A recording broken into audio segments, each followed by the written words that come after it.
Welcome to Conf42 Machine Learning Conference 2026. My name is Sumit Kaul, and I'm a staff software engineer at PageJoy. And topic for my today's talk is LLM agent for site reliability, production safe architectures for AI-powered incident response. So when we think about LLM agents or site reliability or production or incident response, we start thinking about data, right? So the modern incident response is overwhelming in many ways. We have too many alerts, we have too much data, we have too little time to respond to those, right? And the key question we have to ask is, how can LLM help SRE without putting production at risk? And if we look at the very theme of it, we do not fail incidents because we lack data. We fail because humans cannot process it all under pressure. So this talk is about using LLMs to reduce that load in a safe manner. Okay? And if you think from a problem statement perspective also, so incident response is becoming harder and not easier despite better tooling. Right? So if you look at the core idea, LLM agents can help reason faster, but only if they are designed in a safe way. And a production safe environment is very important because when we talk about incident responses, we're always dealing in a production environment. And this is not about demos or co-pilots that can take risky actions, but do things in a much more safer and trusted way. So with that, we're going to get started for our Conf42 Machine Learning Conference. And this talk will basically talk about how we'll use LLMs in a real incident response without breaking trust or system. So the escalating incident response challenge. Let's talk about that. What exactly it is. So if I have to describe the modern SRE reality, we have thousands of alerts per day across increasingly complex systems. So if I have to give you an example of our organization, we have somewhere around 4 million messages per day coming per one endpoint. We have more than 200 endpoints like these.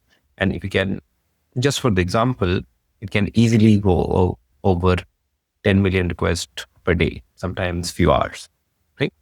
So it's a very high volume of alert per day across very complex systems. So it's very important to call out the alert fatigue and the shift from a proactive to the reactive operations.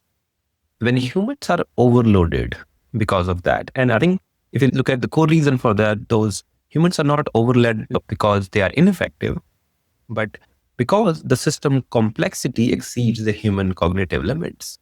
And if we have to tie this together, high alert volume, complex systems, time pressure results in poor outcome, right? And the key problem still stays in terms of it's not lack of data. We all have enough data. Too much data under time pressure. So that's why we're going to talk about why LLMs matter for SRE. So why LLMs matter for SRE? So let's walk through what we see on the left-hand side of the slide. We have observability data, we have an LLM processing, we have an actionable insight, and then there is SRE decision. And if you look at the right-hand side, we're talking about pattern recognition. So we all know we connect various different signals across logs, metrics, traces, no matter whether you come from OpenTelemetry, whether you have Datadog implementation, whether you have New Relic, Grafana, Prometheus, any kind of logging system, metric system, or traces system, right? So we already identified that we have enough tools in our ecosystem and we have enough data which gets ingested into this. Pattern recognition is more about LLM would connect these weak signals across your logs, across your metrics, across your traces, and then we'll do the synthesis.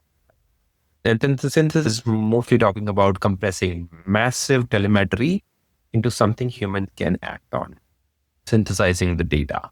And then we have reasoning, which LLM models are great at, right? Which is generating plausible hypotheses instead of staring at dashboards. And when we talk about any SRE workflow or any incident response workflow, anytime a symptom comes or a production system is down, we come out with these different hypotheses, theories, and then based on the data, looking at the dashboard, looking at different races, we kind of start connecting. There is a huge amount of data and we time filter it. So there is a lot of time lost around that reasoning, around that hypothesis, and then we come to the conclusion. So then we can utilize LLMs on those places where we lose majority of the data, because when the production system goes down, time is what matters the most to bring the service back. And the element here is LLMs can assist in thinking, but they don't replace the judgment. We still, after the pattern recognition, after synthesis and reasoning, everything is presented in front of you, and then we have the final judgment based on what has been already pre-compiled for you. So the clear message here is LLM would reduce the cognitive load, not human responsibility. So that's what the LLM for SRE is. And then we're going to also talk about how critical challenge and the production safety problem exist with this, and then how do we solve those. So the critical challenge, the production safety problem, right? One would ask, if LLMs are so useful, why aren't they everywhere in production SRE, right? There are definitely some risks, and we'll walk through those risks. One, hallucination. Confident, but wrong suggestions. We have privileged escalation, right? Tools, which means tools that can mutate a production state. And we have a trust erosion, right? Once an engineer stops trusting the system, adoption dies down, right? And think from this perspective, these risks are operational. These are not theoretical risks. These are actual production operation risk, right? So if you think from a production safety problem or this critical challenge perspective, the biggest blocker is not accuracy. It's not the model accuracy, hey, whether the model can predict 99% of the pattern or synthesis or can reason. It's the safety and the trust, right? So the LLM where they excel, why we would say that they do not exist everywhere, it's basically safety and trust, where accuracy is not the problem, but the safety and the trust. Now, with that, we're going to also talk about what would the production tested architecture would look like. So let's talk about the production tested architecture. So if we had to explain the pipeline, this goes more like we'll do data ingestion, we will build the context, we will do the LLM analysis, human would review it, and then decision logging can happen. And one point I would like to emphasize here is there is a separation of concerns. So if you look at this pipeline, the core theme is the AI would analyze and proposes the solution. Human decides and acts. And key thing to highlight would be nothing executes automatically in the production system. And if you have to correlate this to how it aligns with the SRE principles, which talks about change control, auditability, and postmortems. So the key takeaway from this slide is AI suggestions are inputs, not commands. Now let's talk about the foundation of multi-source data ingestion and why we need it. So if you look at a single source of data, right, in incident or think from any incident response perspective, a single source, we don't look at single source. We look at logs, we look at traces, we look at dashboards, we look at n number of things, because we understand a single source of data is insufficient when it comes to incidents. And if we have to build a very comprehensive context for an LLM to analyze, to give us patterns, synthesize, and reason, we need to give that vast variety of data, which means a different context, right? So traces for request flow and latency, right? Metrics for health signals, logs for detailed event context. We have to also pay attention to correlate what kind of deployments were happening in our systems. We have our SLOs, SLAs, and error budgets to frame the impact, right? And as it is very well known, LLM is only as good as the context or the data it received. So the key theme I would want you to take away from this is a better context in the incident response would beat a bigger model any single day. Because with a better context, your reasoning, your pattern recognition, your synthesis, everything would get better in quality, and quality matters rather than the accuracy here or the bigger model here. So the multi-source data ingestion is the core element when it comes to the better context. So now let's talk about LLM generated insights and what insights can we expect from LLMs, right? So at the core level, there are three outcome types: situational summaries, root cause hypothesis, and suggested mitigation. And when we talk about situational summaries, it's shared understanding across responders. So whenever there is an incident, you would understand there's an on-call team, there are multiple team members, some are application teams, some are infrastructure teams or SRE teams, some are from data side, data engineering side, some are AI teams and product, and so on and so forth. So everyone has an insight and context of what the root cause of the issue can be. And situational summaries would basically share the understanding across different responders. Based on the situation, those summaries can be generated. It can also come up with a root cause hypothesis, which is a ranked, explainable guesses, but not facts. And then we have suggested mitigation, which is a runbook style, human reviewable step. If this happens next time, these are the number of steps I would want you to take. And the core piece here, which we need to understand, is mitigations are never auto-executed. The core idea is to reduce the mean time to understanding, which is MTTU. I would like to call it, as we have MTTR, which is for response. But idea here is to reduce the time, which is mean time to understanding. So the goal would be to get faster clarity, not autonomous mitigation in this case. So these are the LLM generated insight, which we can definitely tap into. So now let's talk about what is safety first guardrail design. So there is a difference between an experiment and a production system. So we just want to make sure our production system are safe, secure, and guarded in that way. So three core components: data hygiene, you have privilege boundaries, and verification gates, right? When we talk about data hygiene, it's around we have a clean, bounded, and compliant input. When we talk about privilege boundaries, it's least privilege by default. And when we talk about verification gates, basically saying validate before you trust any. And guardrails, if you think from a mental mapping perspective, these are architecturals. These are not prompt tricks, or I will try to do another prompt and then see what happens. So these are architectural, not prompt tricks. So I think the core principle is the safety must be designed in rather than the afterthought. So that's why the data hygiene, the privilege boundaries, and verification becomes very important in this world. Now, let's talk about data hygiene and context control. So we all know, we all operate in a world where we have a lot of PII data. Some of those examples are email addresses, phone numbers, authentication keys, customer identifier. So when it comes to data hygiene, we want to make sure we have an automated PII redaction before data reaches the model. And there are some of these listed on the slide. Like I just mentioned, these are sensitive data types which you want to redact.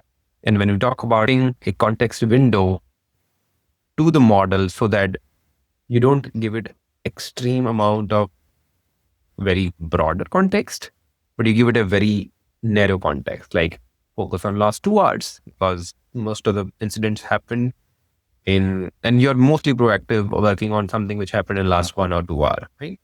Prioritize anomalous metrics and recent deploys, right? So something recently was deployed and that triggered, which we have also seen in many of our organization, where recent deploy had triggered a code change and that had triggered an incident. So look for those patterns, right? And then there can be many more context you can set, but these are few examples of some key metrics, some recent last timeframes, and some recent deploys you can add, right? So if you look at the flow, the raw data flows in, a redaction and filtering happens, and then we have a refined context. Then you have a way to analyze it, right? And the key message here is less cleaner data produces better reasoning than dumping everything in. Right? We can dump everything in, but that would also means our results would not be as great. So as we make our data hygiene and context control narrower, we will see better reasoning, better results, and better actions and better decisions for the human to act on. So let's talk about the privileged boundaries and tools integration. So we have a couple of components here, which is read-only defaults, allowed list tools, and audit trail. So when we say read-only default, it's basically we always start with read-only defaults, which means this prevents an accidental production impact. Because if you have a read access, not an execute or elevated privileges, there is no way the models or LLMs or agents can perform actions on the production. So only approved tools, when we say allowed list tools, only approved tools with explicit scope are added. And then every tool is logged and verifiable, which is an audit trail has to be added. And if you look from an architecture perspective or auditability perspective, it all ties together with compliance, with security review and incident right? And the core key message is if an action isn't auditable, it does not belong in production. So that's how we set our privileged boundaries and tool integration in production. So let's talk about verification. How do we verify through verification gates and validation? So there are three core components: shadow execution, counterfactual validation, and decision letter, right? Shadow execution would be test any recommendation through LLM in an isolation or in an isolated environment where it can be executed independently without any production. We would also do a counterfactual validation. Ask yourself a question: would this have helped last time? Or if a similar problem has happened before, would the suggestion sound in the direction of what we did last time? So counterfactual, counter questioning those validation. And then also make a decision ledger, which is your immutable logs of AI suggesting and suggestions and human responses. Enable audits and future model deployments, right? That would enable some of the model improvements for us. And then also feed that into your learning system and continuous improvement systems in the organization, which would then make your model better and better. What was our runbook? What was our decision? So that way, you're not only getting help from LLM, but also giving it more data to continuously improve. These verification gates and validation would start building trust into these systems, because the core component of trust is evidence versus promises. So this will help us to gather all of those evidences. Now, our core idea here is how do we shift from reactive to proactive usage? Couple of patterns is first line responders or first line response, cross service correlation, and evidence assembly, right? So when we say first line response, it's mostly around low threshold alerts, filtering noise, escalating only when the genuine issue to human response. So escalate only. So core theme of first line response would be noise reduction, right?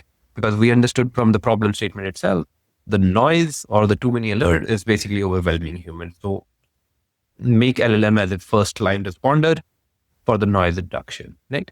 We also start building cross service correlation, like early detection of systematic issue, right?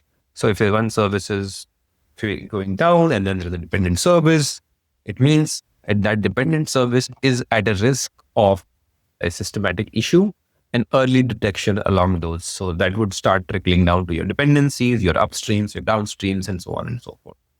And then also build an evidence assembly, right? So pre-compiled evidence, which is ready before a formal incident declaration. It would basically accelerate your incident response. It is to pre-build your incident context, and core focus to test all of these proactive deployment patterns would be to target very low risk, high return use cases. And the win of these proactive deployment patterns would be if we can know an incident before an incident is declared, that's the safest win which can come. So if we can get to the point where now we know that incident is about to happen, that's the goal of a proactive deployment pattern. So that would be a very proactive and very amazing utilization of LLM in the context of proactive deployment pattern. So now I wanted to leave you with practical pilot blueprint. How do we implement this, right? As we all know, in a software or an infrastructure system, always start small. Read only use cases, non-critical services, which can be tested without high impact on the production systems. That would be your very first step, right? Then you start measuring trust, not just accuracy. So do not just go by understanding of, hey, there was a 90% accuracy or 95% accuracy.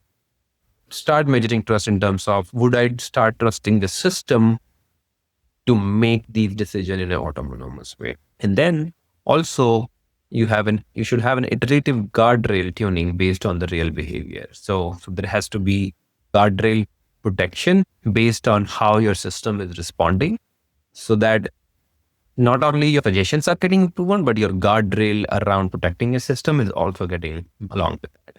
And then your kind of gradual expansion would happen and scale would come for these systems as the confidence grows, right?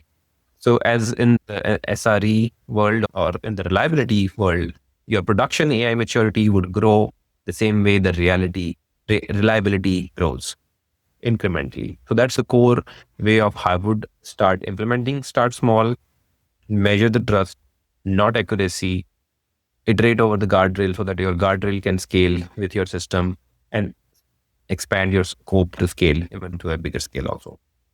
So as we start closing, I would want to leave you with some key takeaways, which are 4 pillars of our talk today, which is AI augments human cognition.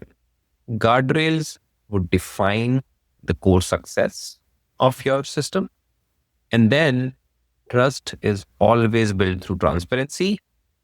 Or another way of saying transparency can build trust, and proactive use delivers early value.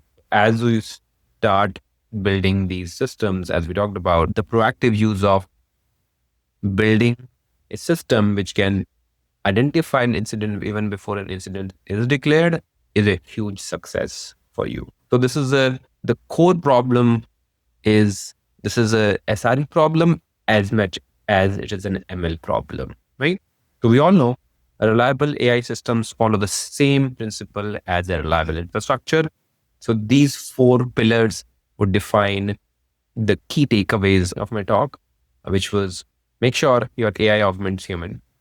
You put your guardrails in, you have a transparency, and then transparency would build that trust, or you can call it trust through transparency, and then proactive use delivers the early value of an incident as well. So I wanted to thank everyone for listening in, and I'm more than happy to invite discussions around real world constraints and failures, right? I would love if you have any questions on implementation in your organization or across our field, whether you are from whichever industry, not just the theory, but the implementation detail around this. Feel free to reach out to you. I would love to help on these implementations, because I was looking at some of the latest products which are coming up, including Datadog Pops and other, which are some of the wrappers around it. I think there are huge tooling which is available. There are multiple agents you can build through LangChain and other technology as well, which can help us to build these systems, agents along this way as well. And I shared my LinkedIn link here as well. Feel free to reach out to me for any follow-up conversation. And as I said, this is just a starting point. The real work happens in production. So that's the key pieces which I'm looking forward to. With that, I would love to congratulate everyone in the Conf42 Machine Learning Conference for 2026 for attending, for the talk. And I would love to have more discussions with the other panelists around some of the topics and some of the exciting talks which are happening. So I look forward for many more collaborations with everyone in the panelist and from the audience as well. With that, thank you. That was my talk in Conf42 Machine Learning Conference 2026. Have a wonderful rest of the day.